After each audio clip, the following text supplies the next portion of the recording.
Welcome, everyone, to the P2 podcast. On this installment, Bryce and I will be touching on a couple popular current fitness trends and just things that we see within the industry that we think there should be a bit more light shed on.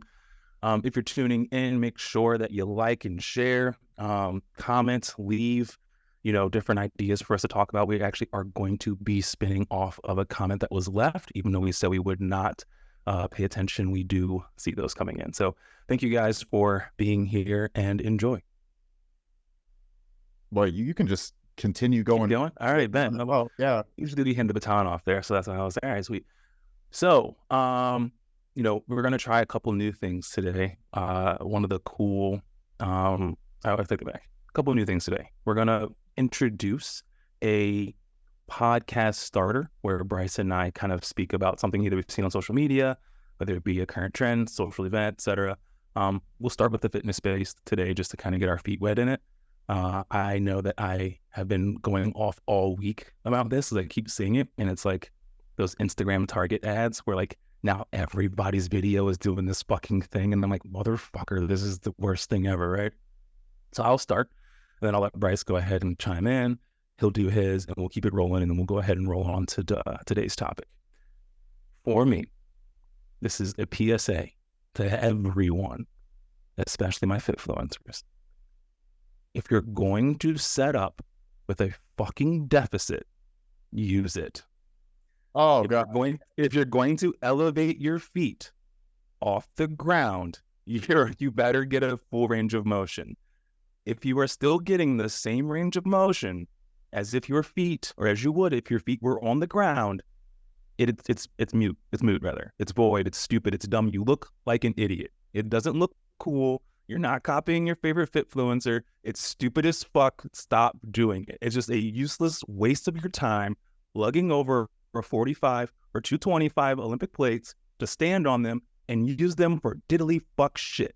So stop doing it. I had no idea where you were going to go with that. Jesus Christ. But no, I completely agree. Or I guess like an expansion off of that is people that do like goblet squats with their feet elevated on benches or something. Like they set up for straddle squats and they start doing goblet squats. I'm like, dude, what in the fuck? Like, do people think before they do shit? But clearly not. Like, I think that answer is just a resounding no. But yeah, no, like the deficit thing has always blown my mind where people are standing on a box or something and then they will start doing RDLs rather than stiff leg deadlifts. And my assumption there is that they probably think that they're utilizing the deficit, right? Like I understand if it can be kind of close where if you're doing a stiff leg deadlift and you feel the stretch in your hamstrings and you're like, all right, like that's the end of the range of motion, then you come right back up. But like if someone is observing you do that, they're like, yeah, clearly this person is not getting enough range of motion to justify the deficit. But like I understand if there is just kind of like that perception gap there, like between what you think you're achieving range of motion wise versus what you're actually achieving. But I just don't understand the people that like set up with a deficit like that and then they just start performing a different movement, or like they don't even attempt to utilize the deficit, or I guess deficit penalty row and they're doing like a barbell bent over row, right? And I'm like, what are you, like your torso's at 45 degrees, bro. Like, did you ever think that you were going to need to be standing on something? Like you're not even touching the floor with your feet on the ground. Like what are you doing right now? No, dude, actually we could probably go off on that topic so far, just like ways that people misuse equipment and ways that people just completely fuck up just various executions. But I mean, we should probably just like wrap that up. Yeah, please, people, like if you're going to adjust an exercise using something like a deficit or, putting a pad on like your chest support to get more range of motion or anything like that, right? If you're making adjustments to movements, make sure to actually utilize that adjustment. Otherwise, you're just making the whole setup more complicated for no reason. Yeah, I mean, in a less aggressive way. I think because we tinker, right? Like there were times when we were younger and we would spend 3-4 hours in the gym just fucking around, putting a band here, or doing this or doing that. But in that tinkering, there's a consistent analysis of what am I trying to achieve? And I think that's where we kind of are. It's like a very monkey see, monkey do type atmosphere where you saw someone stand on a plate and say, this helps me hit my hamstrings better. This helps me get more of a stretch. But you didn't actually think about why or how. You just said, fuck it, I'll stand on a plate too, right? You didn't take the next step of being like, oh, like, can I be at all analytical about this? Can I think about what it is I'm trying to achieve? I mean, because lifting's not that hard, right? Like there's the nuance in design, but it's all just fucking angles. So all you got to do is look at it and go, what's changed and what's the goal in that change? Okay, let me make sure I execute to that goal and not just, well, they were standing on a plate, so I stood on a plate because, you know, fucking Paige Hathaway did it. I'm like, Yeah. Okay. Yeah, I mean, it's the same with like elevating your heels and squatting like halfway down, right? Like, understand what the modification is intended to do and like what the result is supposed to be. Like, what is the goal that you're attempting to achieve with modifying the movement, right? Be able to explicitly state that and know exactly what that is, right? If you're elevating your heels in a squat pattern, the goal is to get more range of motion. It's removing the dorsiflexion limitation from your ankles so that you can just get deeper into the squat, right? But if you continue to just squat halfway, like what's the point of having your heels on the, or having your heels on plates or elevating your heels? It's like, there is no point behind that. So no, yeah, I am in complete agreement with that. I think that just in general, most people need to be more analytical about the way that they train rather than just trying to replicate what they see. 100%. What's yours? What have you been seeing that's been grinding your gears? Actually, this is like, maybe this is not fitness related at all, but so someone that I follow in the fitness space posted a video of them talking about something that we'll just say is non-fitness related. It was more of like a political thing. So they were talking about their opinion, their stance there. And without to go into like any more detail, essentially, I was curious because I actually do put a lot of value in this person's general broad knowledge, not just about fitness. So I was like, I'm curious what people are saying in the comments about this. And sure enough, it was like, why are you trying to talk about this specific topic? Like, stay in your lane, like that type of shit, right? So not necessarily my opinion on this, but I'm curious as to your opinion. Like, what are your thoughts on people who attempt to like go out of their lane, their lane, right? To talk about things that maybe they don't have expert knowledge on, but they still are attempting to lend their opinion, lend their voice towards. And it's obviously going to be different for everybody, right? Like, there are some people that should just shut the fuck up about everything. Mm-hmm. And there are some people that are just incredibly intelligent that probably can have something to add about a lot of things, but they're still not experts in everything. Right. But like, what is your opinion on people who are in one domain, but they try to discuss or talk about or debate things in a broad domain? Yeah, it's funny. It's actually something, I mean, obviously, this is a fine line for me in my head. So I'll touch on a couple points, but try to keep it brief. So obviously, you have podcasts that you and I listen to. I don't know how much you used to listen to Rogan. I have listened to Rogan a little bit, but like Lex Friedman and those guys, like they always try to have very diversified conversations, and they're not just bystanders. They ask questions, but they also have opinions, and I think that's really important. There are opinions that they feel strongly about. They pose strongly. There are opinions that they know I feel strongly about, but I'm also uneducated on. They pose it with that hedge. Hey, I think this, but I also only understand this. So if there's something I'm missing, can you please provide that understanding and give me an opportunity to shift that idea, right? Putting someone in a box and telling them what they can and can't talk about, you should just fuck off, right? Like that gives me very much like that's what More Than an Athlete started, right? Like when the whole Black Lives Matter thing happened and you got LeBron and Melo and Dwayne Wade standing on stage, and then you got some idiot reporter on LeBron, keep talking basketball. I'm like, this is arguably one of, at least to the world, one of like the most upstanding people. Like, who, you know, he does shit. I'm sure he's a human being, but like the dude for the most part, like he's always giving back to kids. Like he really, really sows into the community. Like he doesn't have many chinks in his armor. And to sit there and be like, hey bro, I know you're black, but you're not in politics. So shut the fuck up. Like just go dribble. And it's like, that's edgy. That's a little like, there's some fucked upness in this that you should probably address.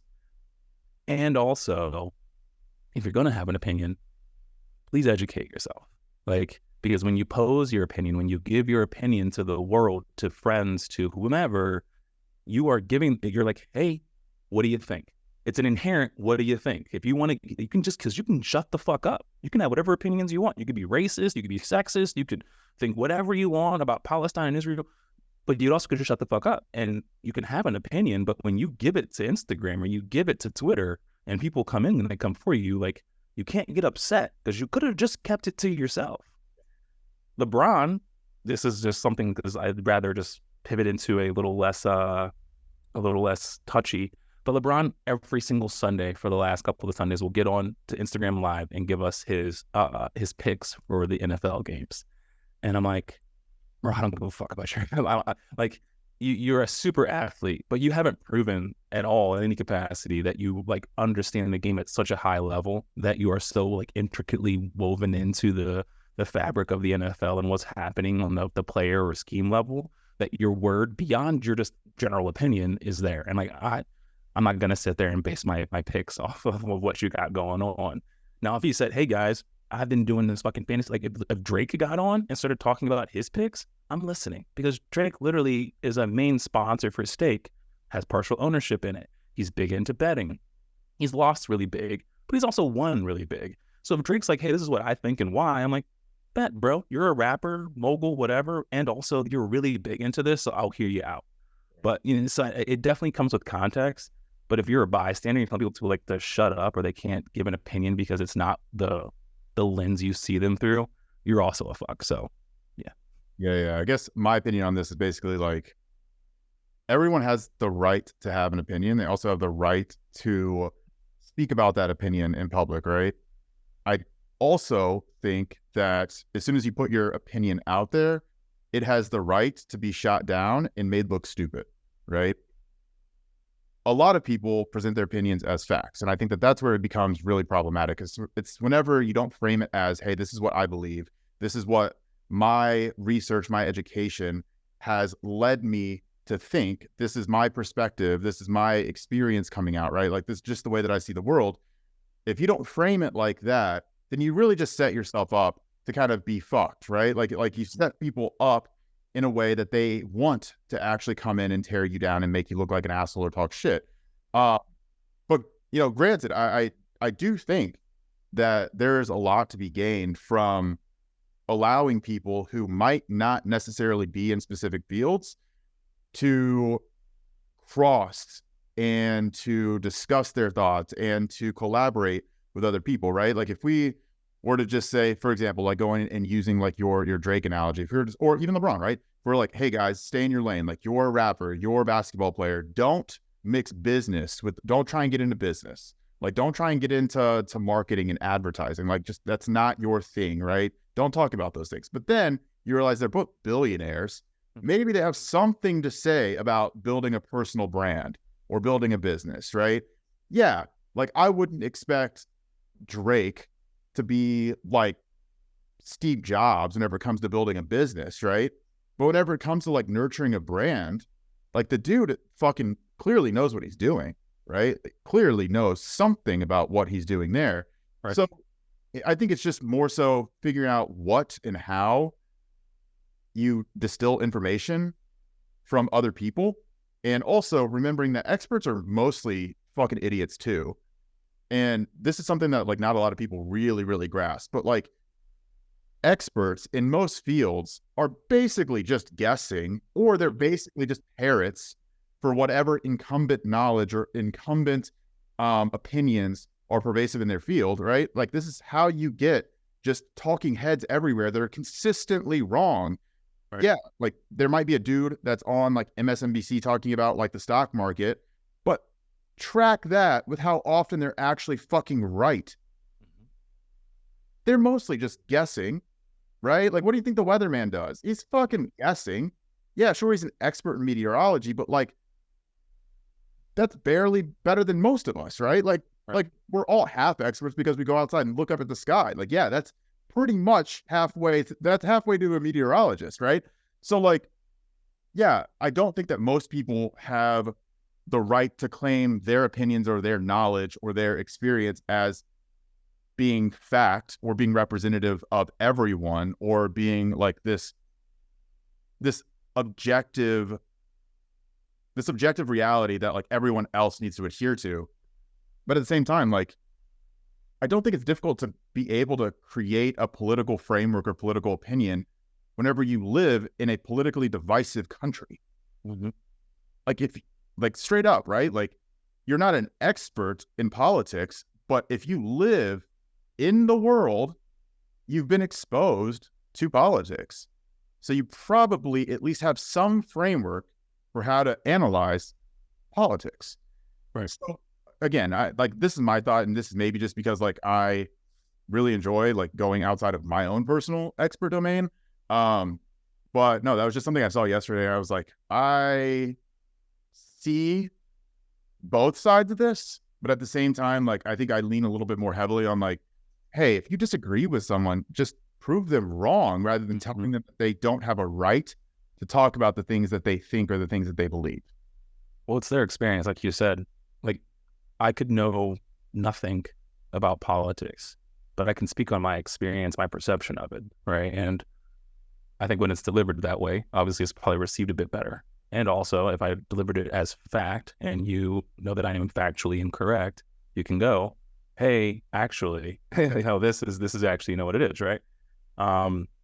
And you talked about experts and how they're all idiots, and like it resonated, and I'm thinking, and I'm like, most of them, no, but I would agree, in the way that they're idiots, not because they're not super smart, super intelligent, successful, but if you look at their stories, right? Aside from fucking Elon, as I'm still going through this book, but like Steve Jobs, Drake, like I know both of their stories pretty intimately, having watched all the documentaries, the movies, read the books. Like, they failed a lot. Like, Steve, even after being booted out of Apple because he couldn't relate to people, failed a lot. Like, he still couldn't quite recapture the lightning in a bottle that he had with Apple, right? If you listen to some of Drake's early music, you can like talk about someone trying to find a sound. Like, he was trying to find a sound, right? He's misstepped here. But the thing is if you look at the one common thing between the two of them, it's frequency, because they learned every time they took that L. And so I thought about like, what would I want to get from a quote unquote expert? Is that I'm not here to get all the things you're telling me that I need to do right. Tell me all the things you did wrong, because that's where you're going to find like the most uptake is like, show me your mistakes, because then I know to avoid these things and why. Because experts are just people who just kept fucking trying. They just kept showing up, and then what happens is they figured it out eventually, but by figuring out what the fuck was wrong. Yeah. Or like one of my favorite things is like asking people what they changed their mind on. Right? Like, because that requires humility, but it also requires a flexibility of like imagination and like mind, to be able to disregard and dispel like a previous belief and adopt something that they had thought was actually wrong. So like, you have to be able to make that transition from rigid in a belief, thinking that you're right, to assuming that you could actually be wrong in this, to, oh shit, I am actually wrong. But then to basically admit or accept that your opponent or your previous opponent was actually like, there's a journey there that is really, really, really challenging for a lot of people to make, to go from a previous belief to updating that belief. Right. And sometimes it's like super simple, right? Like sometimes it's a really, really minute thing, but like, even if you're in a relationship, for example, right? Like just admitting that you were the source of some fuck up, or you were the source of some problem, or like an argument originated with you and it was actually your problem, not your partner's. Like, getting to the point where you're able to not only like admit that, but get to their side and be able to like agree with them and then like pull everything back down to a baseline. That is really, really, really challenging and hard. And not a lot of people are able to do that. But I think that for me, like, that's one of the biggest tests that I have for a lot of people is like, don't tell me like the things that you know. That's cool. Like, I love that, right? Like, if you know a lot of facts, that's great. But like, what have you thought that you knew and then you change your mind on, right? Like, that tells me a lot more about who you are or your intelligence as a person. No, 100%. I'm definitely, there's several tangents that we could go on there, like fitness, but definitely for me, like non-fitness related. But I mean, I think that we can probably wrap and put a pin in that one as well. Just like, because I think that the idea of changing your mind, which I know you finally said you read Thinking Again, but like that's a big component of it, right? That's a huge piece for me. Adam Grant's huge in that, and the idea of unlearning something, because we are rigid. We're rigid by nature. You know, there's something he mentioned in the book with like falling in love with being wrong, because it means you get to be right? You get to know something that you didn't know the day before. And that's something that always stuck with me, where I'm like you corrected me on the name of Gemini, right? As I said, Genesis, I was just moving really quickly. And you said, sorry to be that guy. And I'm like, dude, no one ever has to apologize for correcting me when I'm wrong. Like, never. Like, please don't, because to me, when I first met Em, she loved the word esoteric, right? But she'd always say esoteric.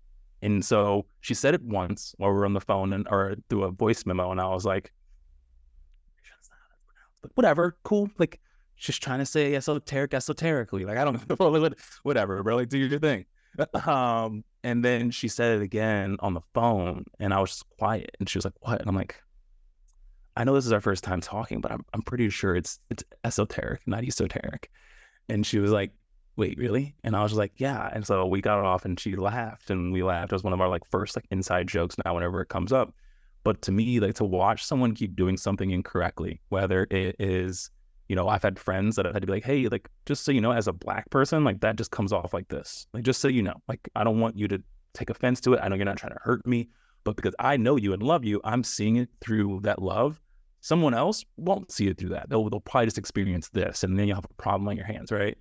That's like telling someone they have a booger in their nose or something in their teeth. Like, you know, like watching someone walk on and just keep fucking up and not ever bringing it up is like, it's not a sign of compassion or care. It's a sign of selfishness. You don't want that initial awkward moment of saying, hey, bro, like, you got a booger, you know, and, you know, that hurt that you see on their face of like, oh shit, oh, you know, whatever, right?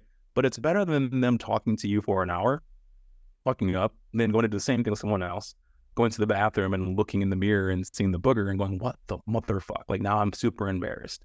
And so that's how I kind of look at like correcting things and correcting my own thoughts, revisiting things that I'm super convicted in. Like, I think it's a really, really important process that you have to be very deliberate in, because we are rigid. And it's easy just to kind of sit with the things that we think we know and accept those as our truth.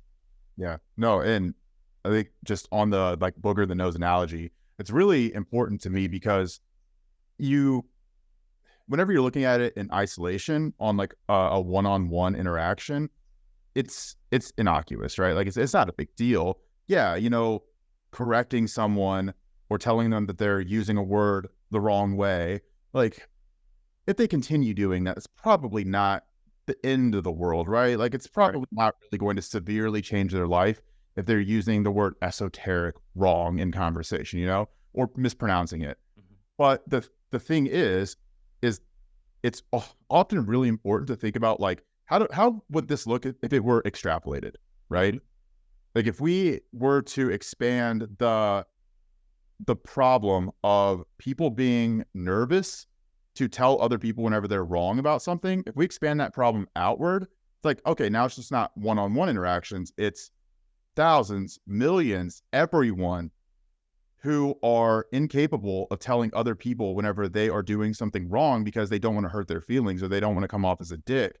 Well, then now you have an entire world of people who are functionally living in a world that they know is fucked up, they know is backwards, they know that everyone is doing shit the wrong way, is wrong in the way that they're doing it, and they just can't discuss it. They can't talk about it. They don't want to talk about it. It's refused to be talked about, right? And granted, like, that is probably just a little bit, like more than could ever actually happen. But I don't think that it is like completely unrealistic to think that on a more like abstract level, that kind of does happen, right? Like whenever you start getting into to larger groups, especially if you have like a social circle, right, it's not difficult to imagine that, you know, things just don't get addressed because it's too awkward to address them, right? Mhm. If you have a friend who is treating their partner like shit, everyone in the group knows that that friend is treating their partner like shit. Everyone knows that it should be talked about, but everyone is nervous about how to talk about it or the right way to talk about it. So it just doesn't get discussed. It never gets brought up. So then it never gets fixed, it never gets addressed. It just continues to happen. But yeah, I mean, like, obviously that is a complete tangent that could go on for a long time. But like I think that sometimes it's like interesting to think about like what happens if we were to extrapolate a problem or extrapolate like an idea beyond like what it would ever really get to in practice, and like think about how potentially harmful that could get. No, I mean, I think that we're kind of living in a world that's very similar to that now, right? We have things that are existing that everyone kind of secretly knows, like, this is a little much, or this is a little Oh yeah, too far, right? Like, yeah, like our president has dementia, basically, right? Like, we just don't talk about it. Like, no one wants to be the sacrificial lamb, right? Because everyone knows, like, the way I kind of look at it is everyone knows the first person who speaks up is likely going to be Colin Kaepernick, right? Like, you're gonna be the one, woof, right? But then it's ironic because then everyone comes after, like, you got at a point, let's make some changes. Let's do this. Let's do that, right? But they don't bring him back, right? He's still exiled. You still got to keep him out, right? But we're gonna listen. So like, it's like that tragedy that has to happen, and who's going to step up and be that tragedy. But no, I will. Speaking of things that we kind of like changed our mind on, I think that there's a interesting thing we want to illuminate and hopefully change a few minds on, which is obviously something that's very, very near dear because we work with a lot of bikini athletes, a lot of female bodybuilding athletes, and just the styles of training, right? We've had plenty of clients come to us with varied styles that they've experienced, coaches with varied levels of like intimacy, like how close or not close they are to the different aspects and components of the coaching, whether it's nutrition, diet stuff, or if it's, training and how just immersed they are there. There was a comment that was left that was pretty much asking like bikini building, which we extrapolated it to believe, like, or extrapolated to understand, or to mean rather, that they're talking about the templates you guys have all seen, right? The shit ton of just glute kick bags and machine abductions and this and that. And it's a very, very othered training style. It's very different than what you would assume the majority of aesthetic athletes to be adhering to. And just why it's a thing, which I think we'll probably start with the case for, try to make our cases for it. And then why we do what we do, why P2 is different, and why we believe in what we do and why we believe it's better. But yeah, I guess I'll just kind of toss that your way. I know we talked a bit about it before, getting on the call and you started, but I'd love to let the crowd hear like what your thought process is on why this became a thing. Like, why is it so profuse? Why is it so popular? Well, whenever you asked me about it the other day or you brought it up, I was like, what the fuck is that? Like, you sent me a screenshot and I was like, I don't even know what the fuck this means. But obviously, like, I can extrapolate and I can like use context clues to figure out what bikini building means. And just, by the way, what a fucking tangent. This right what we were just talking about. Great. So yeah, for anybody who has not been already lost, I do think it is important to kind of frame like what exactly we are talking about whenever we're talking about this conceptual training style, because it's not a training style, it's a concept. It's an idea, and it's wrong in a lot of ways, right? So like, in my mind, this isn't any different than if you were to say, oh, like, we're going to mom build. We're going to dad bod build, right? You're talking about a result, and then you're trying to like reverse engineer that result and then come to a determination for what the steps to get to that result are going to be. But the thing is, though, in training specifically, it's not linked exactly like that, especially because the way that you get to a physique typically requires doing a lot of the same stuff, no matter what that end product is going to be. So because of that, if you say something like bikini building, in my mind, that doesn't really change the factoring, the formula from anything that would also resemble female building or male building or human building. Like, it's all the fucking same, right? Like, the goal is to build something. So putting bikini before that doesn't really do too much for the way that I view what the goals are. So where I think this comes from is that the sport of bikini competition, right? So whenever you're competing in bikini in the division, there are specific, very specific requirements, right? So there are very specific rules. There are things that they are looking for. And a lot of times that does dictate focusing more energy on certain body parts and less energy on other body parts. And specifically, we can talk about like the glutes, we can talk about the delts, we can talk about like the midsection being a little bit more streamlined.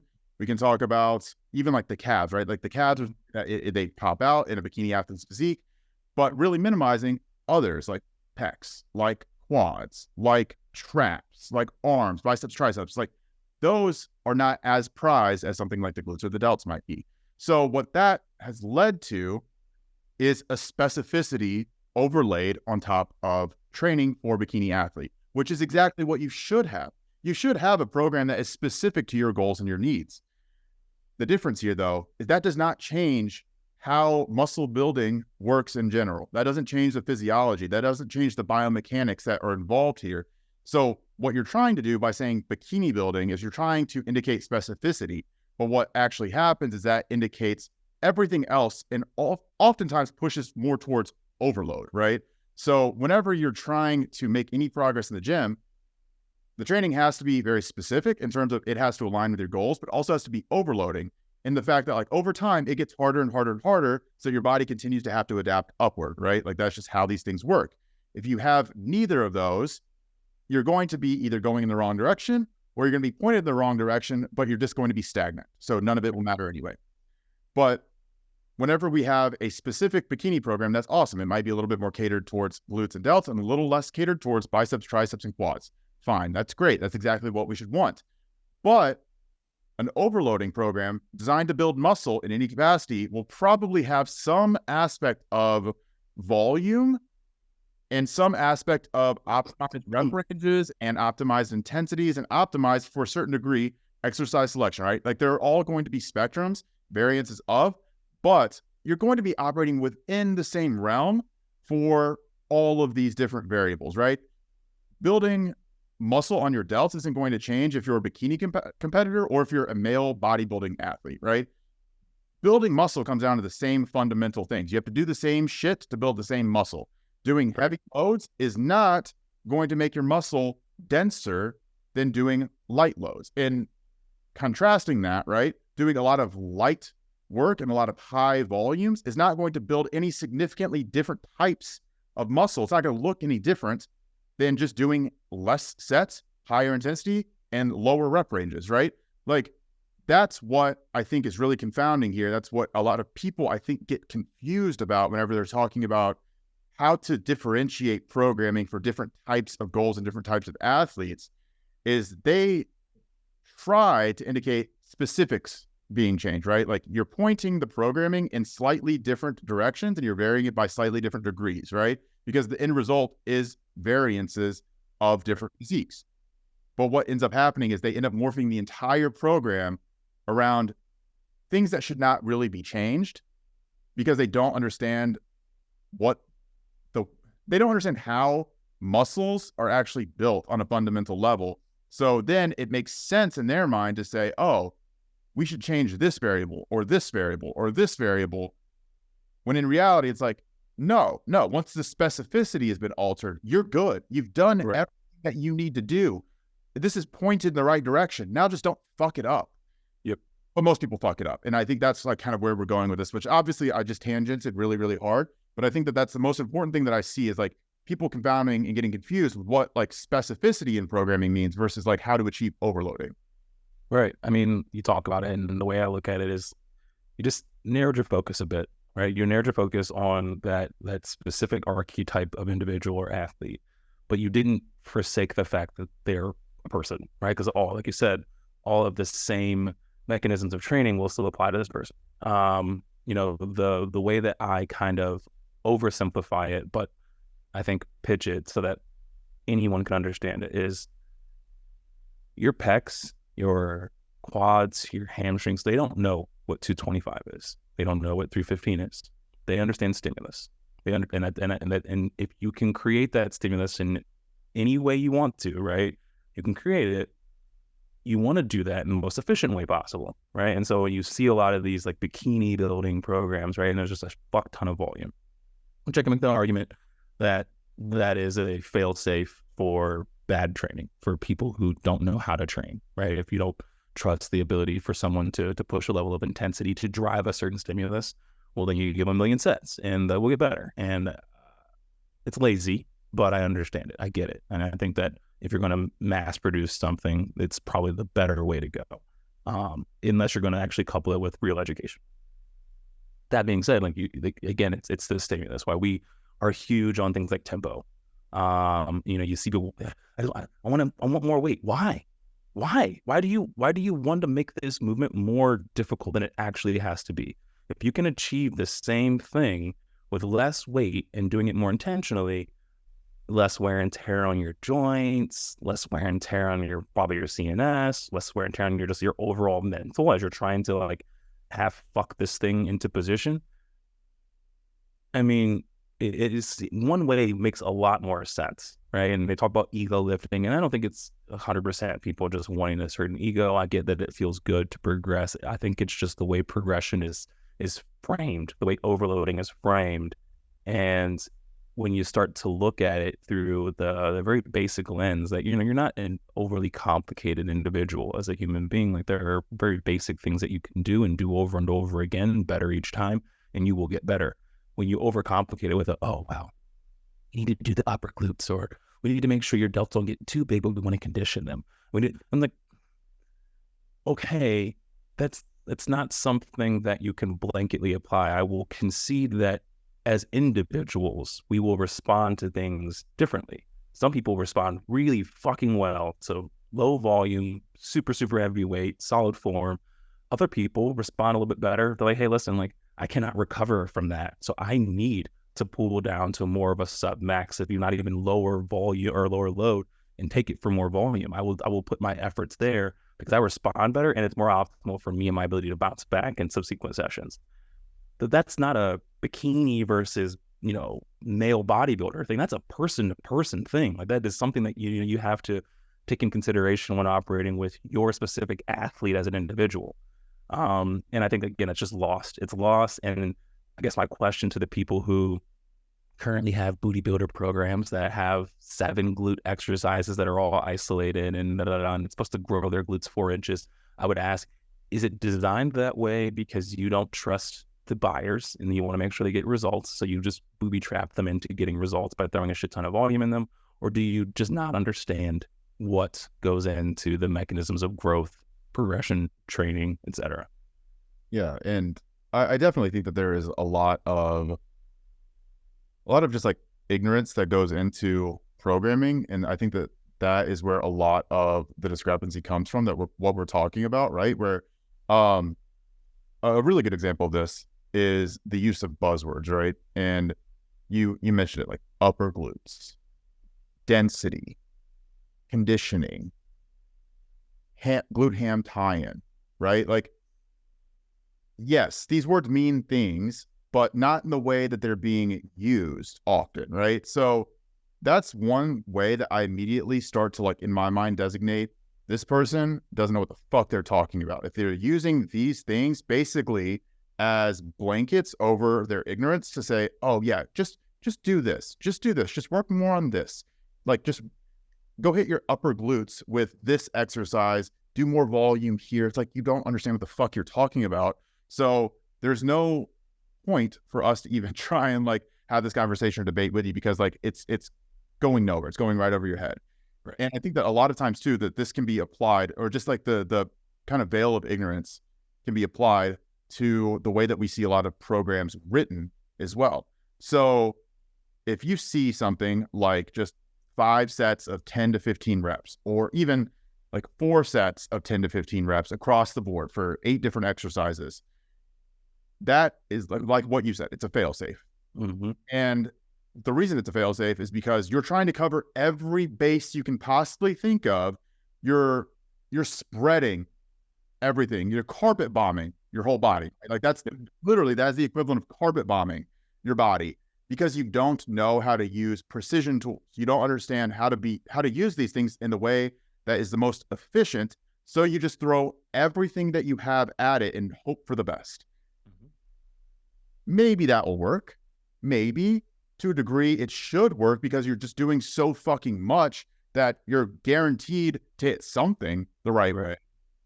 But there are better ways of doing it, right? And like, how long are you actually going to make progress whenever you're doing 8 different exercises, 4 sets of each, 10 to 15 reps of each one? How long are you going to be able to make progress doing that? Like how long can you overload that? How can you actually push the intensity on something like that? And what happens whenever you start to stall? What happens whenever some of these movements get stale? What do you add in that place? Because you're already doing everything. You're already hitting every fucking variation you can think of. So where do you go from here? Like, one thing that I always try to remember, even myself whenever I'm programming, is like, keep some shit in your back pocket. Like always have a trump card. Always have something that you can play whenever everything else has stopped working. And I actually had this conversation with one of my clients the other day. We were discussing like 4 versus 5 times a week frequency with training. And she was like, I think that I'm good to go up to 5 times a week. I'm like, why? Like, why do you want to go up to 5 times a week? Like, is there something that you're looking for that you're currently not getting from 4 times a week? And she's like, no, not really. She's like, I enjoy 4 times a week. Like, I feel like I'm making really good progress. Like, I'm recovering really well. And I don't need to go to 5 times a week. And in my mind, I'm like, then we shouldn't go to 5 times a week. Like, right. You're telling me that there is literally no reason for us to do that, while on the other hand, asking if we can do it. And this isn't her. Like, this is right. Her. It's just a misconception, right? Because we all think that more equals better, but more does not equal better if it's counterbalanced by a lack or decrease of efficiency, right? We can spin our wheels for a really fucking long time doing a lot of work. That doesn't mean that we're getting anywhere, though, right? And actually, like, just on this topic, because I've been putting together like this really long, comprehensive article, just about a lot of different things. But one of the things I was talking about in it was how everyone likes to feel like they work hard, but the difficulty isn't from working hard, it's from figuring out the right things to work hard on. And I think that's where we can kind of take this conversation. You know, it's like, yes, we all want to work hard. And like, as coaches, we want all of our clients to work hard as well. But I don't feel like people have an issue with working hard. I don't think that that's the problem that we encounter the most, right? It's channeling that hard work in the right way that we run into the most issues with. Like, someone who voluntarily does 8 exercises, 4 by 10 to 15, like they don't have an issue with working hard. They want to work hard, right? Like, they want to work harder than they currently are. If you gave them 9 exercises, they would do 9, right? If you gave them a 5th set of everything, they would do that. It's not a hard work issue. It's channeling it in the wrong way. It's using all that energy and all that effort for the wrong outcome, right? Like, that's the thing, right? Like, that's what I think most people just struggle with, because it's not, again, it's not like for lack of want or desire to get to those places of efficiency or to be pointed in the right direction. I'm sure that's what everyone wants, but you have to kind of get some assistance, or you have to gain some knowledge to be able to understand where you should be at any given time. And that does often take a lot more effort and hard work than people are willing to put in, or it's just, easier in the moment to say, all right, I'm going to do this, and then I'll worry about all of this shit later. Or, I'm still going to be making progress if I do this, so it's not that big of a deal if there is a better way that I could be doing it. But yeah, it's just, I don't necessarily think that a lot of the stuff that we see with like Bikini-Building is, I don't think that it's necessarily like this overly malicious thing. I don't think that it's like even detrimental in a lot of ways. I think that it's just like coming from a place of ignorance. I think that most of the time, the people that are putting forth these ideas or concepts or trying to like talk about this stuff, they just don't know what they're actually talking about, right? They're out of their element. Like, this isn't their domain of expertise, And again, that's fine. It's fine. But where the problem comes from is whenever too many people start listening to this veil of ignorance, right? Like this group ignorance, this group speak, and whenever it starts being taken seriously or with more seriousness than should be assigned, that's whenever it becomes problematic, because then, like what we were just talking about, you don't want to be the one person that steps up and is like, hey guys, maybe this is fucking stupid. Maybe there's a better way of getting these results versus doing 8 exercises, 5 sets of each, being in the gym for 3 hours each time I'm training. Is there maybe just a better way of doing this shit? You don't want to be ostracized for being the first person to raise your hand and be like, this seems pretty fucking stupid. Yeah. No, I was getting ready to draw back to the exact same thing, which is that people, and it's funny, I don't know, I always joke that there's technically like a generational gap between like people who were born in like 88 to 92, 93 and people who were born from like 93 on, even though they're all in the same bunch, right? They're like, a lot of shit happened. Like a lot of shit happened in that time period. And I think it shaped those two groups of people a little differently. Like, I grew up, Wikipedia was not a place you could go to find shit. Like if you quoted Wikipedia in school, it didn't matter if it was. Oh yeah, bro. Like that's the thing. So like I would say now, like Wikipedia is probably one of the most reputable places on the internet for information. Like it's like solid. It's also fact checked by so many people that it has to be solid. It literally is like the universal information hub. It's knowledge. Like that is Wikipedia. That's what it's for. It's meant to literally be the digital encyclopedia. Whereas before it was almost taken for granted that people could go in there and make edits because it was more of this community project. So it wasn't always factually accurate, but nothing on the internet is 100% factually accurate anyway. Like you can go to an academic paper and it's almost guaranteed to be wrong in some capacity, right. Especially if it's old. It's probably been disproven since then. So no, that's actually a really interesting parallel because yeah, like not only did we didn't have like good Wikipedia, we also didn't grow up with cell phones. We grew up with like the ability to basically get anything that we wanted at any given time. Like we couldn't just fucking order food and have it delivered to our house in the next 15 minutes. We couldn't order Prime and have this shit next day. Like that's an interesting generational gap between people that are like not that different in age. Right. No, it is.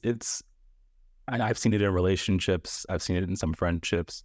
Like my little brother technically is in our generation, but even still, like he will see something on the internet and accept it as fact, or see something on YouTube and accept it as fact. Like, how could it get here, right? And to the point of like Wikipedia is like we had to live through Wikipedia becoming reputable, because you can go to a random page and type in Australia, and someone can go in there and be like, this is the place where the giants live, and it could stay there. Like no, until someone came along and said delete. No, this is actually not. Like here are the animals commonly found. Like a learned skepticism that we had to have. Like yes, we had to have some sense of like keeping our guard up about the information that we were taking in, because we knew that there was a chance that it was bullshit. That's interesting. I hadn't really thought of it. It's like a natural sus, and I didn't think about that honestly until like in my last relationship, I watched like minds change rapidly. Dang, oh, this is right. This is right. This is right. This is right. I'm like, are you not seeing that this is actually like starkly contrarian to what you believed yesterday, a week before? And it's okay, because I love seeing the evolution in thought, but like second guess things. It's like suspect, like, hey, be a little bit skeptical, because it'll stop you from being gung-ho in one direction and then having to backtrack the zeal, steps, or the zealous steps that you took in that direction. And once I understood that, it made understanding people who were born a little bit later than me, like people who like we had a lot of the same things, but like oh, like you didn't grow up in this time when like there wasn't a natural security in this, where you couldn't just Google something really quickly or look this up and then take it as, what's the answer? Oh, this is the answer. It's like, no, I remember having to like go to the first Google search, the second Google search, the third Google search, cross-reference them, make sure they all said the same thing. Like you couldn't just go to one place because the internet was still very early, and it was a collaboration. And so I think that is a very deep-rooted like process thing that happens inside of people that were born in the early ages of technology, because people born a few years later, technology advanced so quickly that like what they were experiencing as their first cell phone was very different than my fucking like silver green screen Motorola, right? They can get on the internet on their phone. I couldn't. So all of those things I think definitely form that groupthink where it's like, oh, a really popular person can say something and then everyone goes, oh, well, it's this person, it's Elon, it's Steve Jobs, it's, you know, the president, it's whoever, it must be fucking right. Like, let's do it, right? Versus us being like, okay, well, let me wait. Let me just see for a second, you know? No, that's interesting that you bring that up though, because I think that so this is again tangent, but like, I think that there are like benefits and also downsides to having that like slow to react mentality where you're skeptical, but at the same time, that can create delays in your ability to wrap your mind around things that are changing quickly, right? So I think about this like technological progress. It changes so fast, so rapidly that if you're someone who is a little bit more naturally skeptical or slower to accept changing paradigms, you're always going to be behind the 8 ball, right? Like you're always going to be behind because you're not mentally flexible enough to be able to stay on top of how fast certain things are changing. By the same token, I think that people who have been in the past slighted by allowing their thoughts or beliefs to change rapidly and then getting fucked because of that, because they were just too quick to believe certain things, those people probably start to develop that learned skepticism. Right.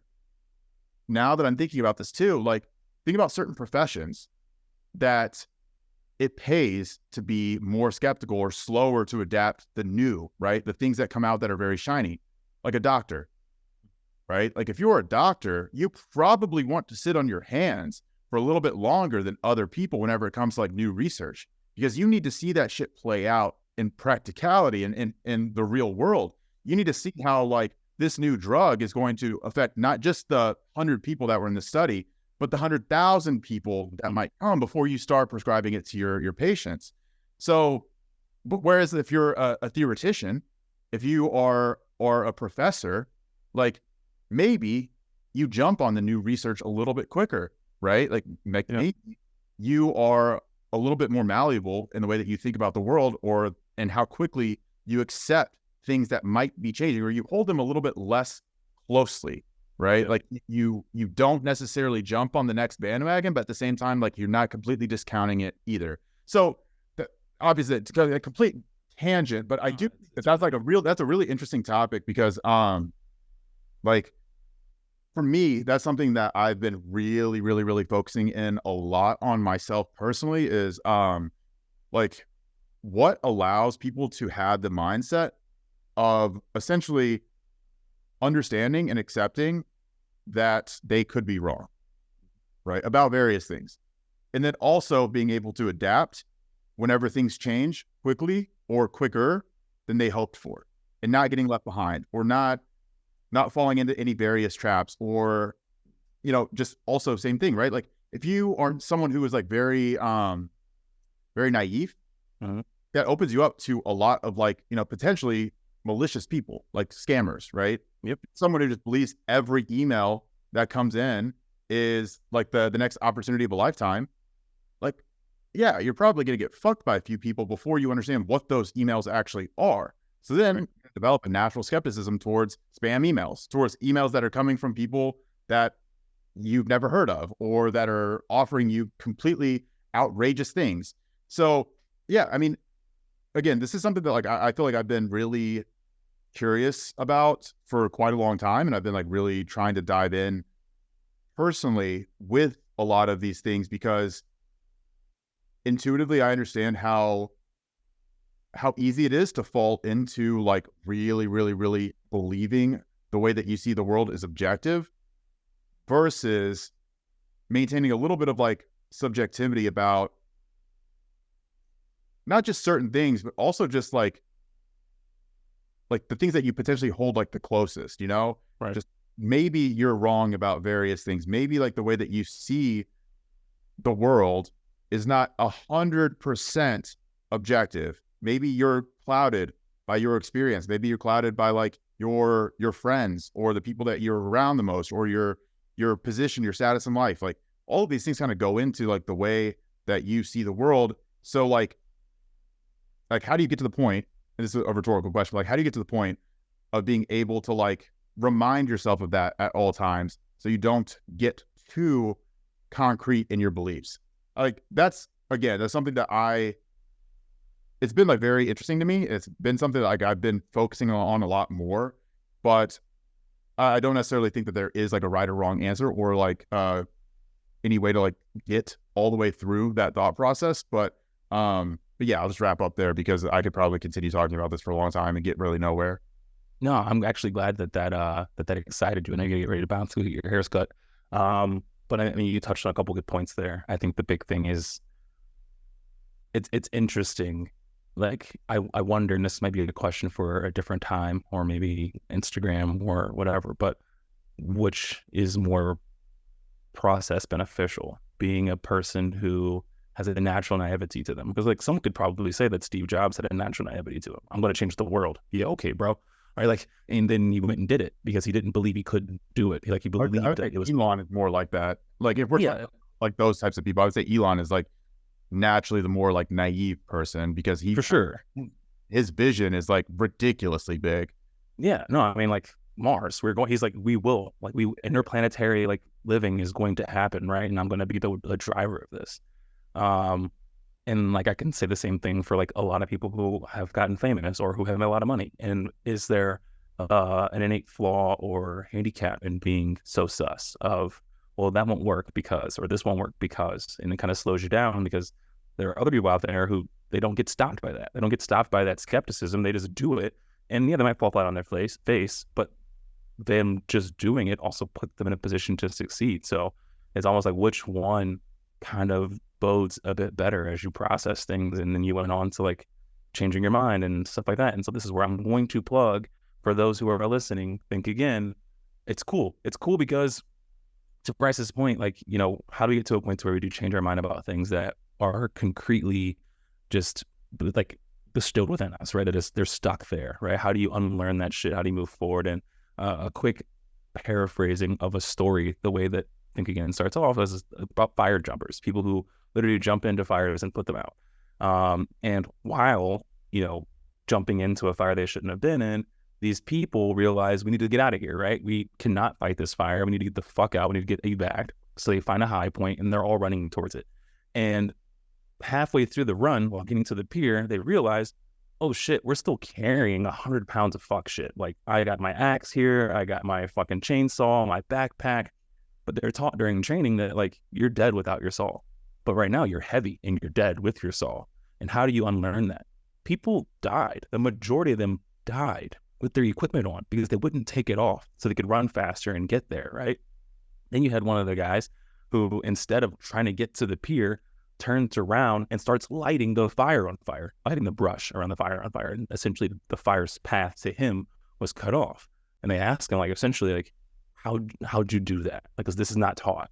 And he's like, it made sense. But it took him, like, in that moment, split moment, unlearning what he had been taught, and even in the moment, what he thought to be safe. I need to get there to be safe. But instead of saying, I can create a safe place, there's a lot of power in being able to like unravel the things that you can hang on to so tightly. And so like you said, I also have been very deliberate in that aspect of like, hey, like, why do I feel the way I feel? You know, what's rooted in logic, what's rooted in emotion. And then even in logic, I know that you can relate to this. I have at times been on that really shaky point where I'm like, is measuring everything in how logical it is right?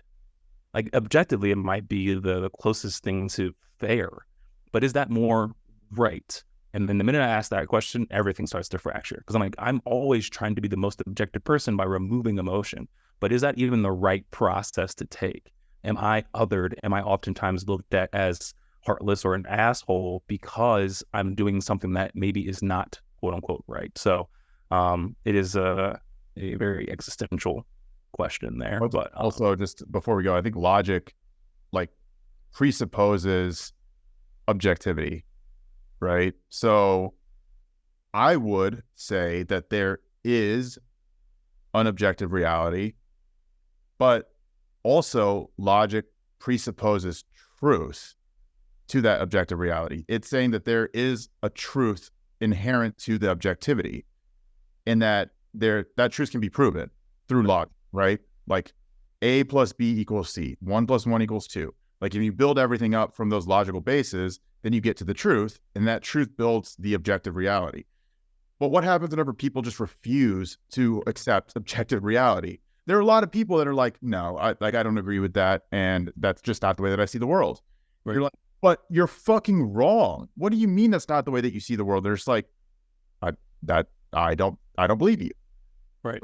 So how do you deal with that? Like, how do you approach that? And like logic isn't the tool for that job, right? Because if you continue to beat them with logic, they just continue to not accept it, and you're like you're not doing anything there. You're not getting anywhere. You're just frustrating yourself. So for some people who have more of like an objective truth bent to them, like if you're biased that way, yeah, like logic is probably your biggest tool because you can always lean back on that. But for other people, like for people that truly believe that like the world is more experiential, it's more subjective, it's more based around like your feelings and, your experiences and your upbringing and all these things, right? Which I would to a degree push back on a lot of that. But at the same time, I can't tell someone that they're wrong if that's actually the way that they see the world. Right. Because that is their reality. They're not living in the objective reality in the same way that we are. So it's obviously like a really weird, deep rabbit hole. But at the same time, like I wanted to add that in as a slight caveat at the end, because obviously you and I are super like logically bent. We kind of build up our worldview around these logical frameworks, but a lot of people don't. They don't give a shit about that, like at all. That's not something that they concern themselves with. They don't care if they're accurate or truthful or objective. Like they have no desire to follow the rules the way that we do. So like, how do you deal with those types of people? Like where do you go with that? I honestly don't fucking know. But like, you can't just continue to like berate them with logic or with rationality because they just don't accept it. And that's literally their trump card. Yep. No, there's also more in the book about that as well. But, and I'm sure there's probably some deep-seated trauma in Bryce and I that we're like, we hang on to logic because it's the one we could control. Somebody could probably psychoanalyze us and throw that out there. But either way, just tying it back, second guess your shit, bro. Like if you see some shit in the fitness industry, if you see some programming and stuff out there, like it's really, really good just to like analyze it, come from your own point of view, research it, continue to rethink it. Just because you accepted it, like, oh, this is what I was doing before. Great. That's what you knew. Once you know better, do better. We know better. So come do better with us. But we will go ahead and wrap up so Bryce can get a haircut. If you were tuning in, hopefully you are able to stay in line and track with us throughout the entirety of this hour and some podcast. If you have any questions, comments, concerns, please drop them in the comment section. And just like our last guest, drop ideas for us to talk about. And we'll obviously just get on here and try to get more structured as we go. But thank you again for tuning in, and we'll see you next time.